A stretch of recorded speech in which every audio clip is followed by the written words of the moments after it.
move on to slide 9 and talk about pricing. How in the world should you go about pricing your work, particularly when you sell through multiple venues and to multiple audiences? I'm going to move right on to slide 10 now, if you're keeping track, and point out that there is a math way to price your work, which is calculated based on a standard hourly rate and the number of hours you put into any given piece. But I don't really like that way. The formula is there for you to peruse and hang on to for later, but using the math way to price your work completely misses the value proposition behind what you do. And it has nothing to do with time and everything to do with your brain, your skills, your training, and your existence as an artist. That's the real value you bring to the work.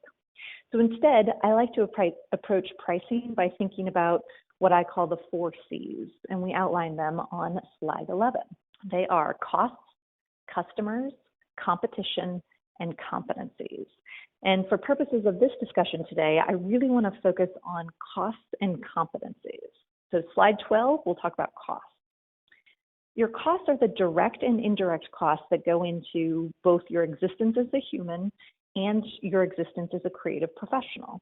And by the way, your cost should also include enough to cover taxes and probably a little bit of savings as well. So if a commission is part of your cost, you should factor that in. So if you need to pay a 30% commission to a gallery, for example, that is part of your cost.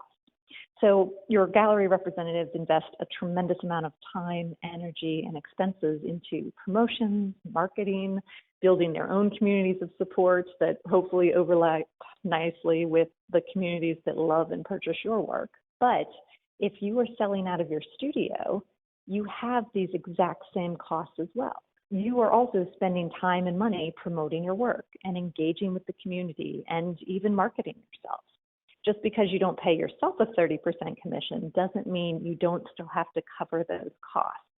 And let's be honest, you would never tell a client that a piece will cost $1,200 plus $300 for sales and marketing expenses, plus $400 to cover your student loans, and then another $100 because your studio rent is going up. You would never say that. It's up to you instead to set the total price for your work, so $2,000 in the example I just gave, so that it includes all of your tangible materials, your direct costs, and all of your overhead costs, like your indirect costs. But your prices also have to fund your time and your energy and your experience, which brings me to my favorite C in this formula or example. It's your competencies. On slide 13, we outline these. Your competencies are what makes you the most qualified to be doing what you do. Your competencies are the magic you put into the raw materials to turn those raw materials into works of art. You can't necessarily look at a receipt to value your competencies, but you can describe them to clients and you can embed your competencies into the price for your work.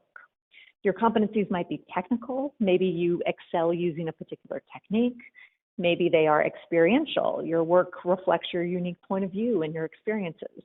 Or they may even be conceptual. Maybe it's your composition of work or your perspective or something more subtle that makes your body of work truly special. But those things, your competencies, are where your value as an artist lies, and that's what people pay for.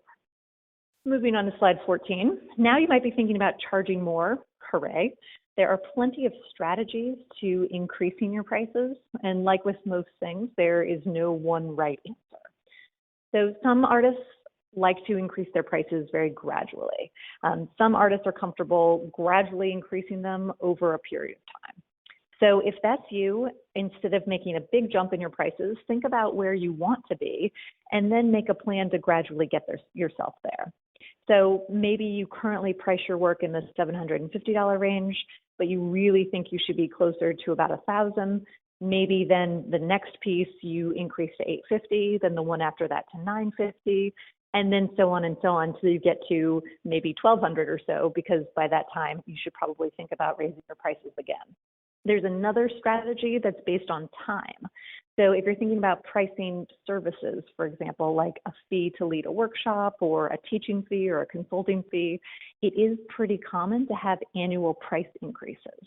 So you can prepare a rate sheet that outlines what you would charge for certain things during 2016, for example, and then have some conversations to prepare your clients and your colleagues for whatever your 2017 rates will be.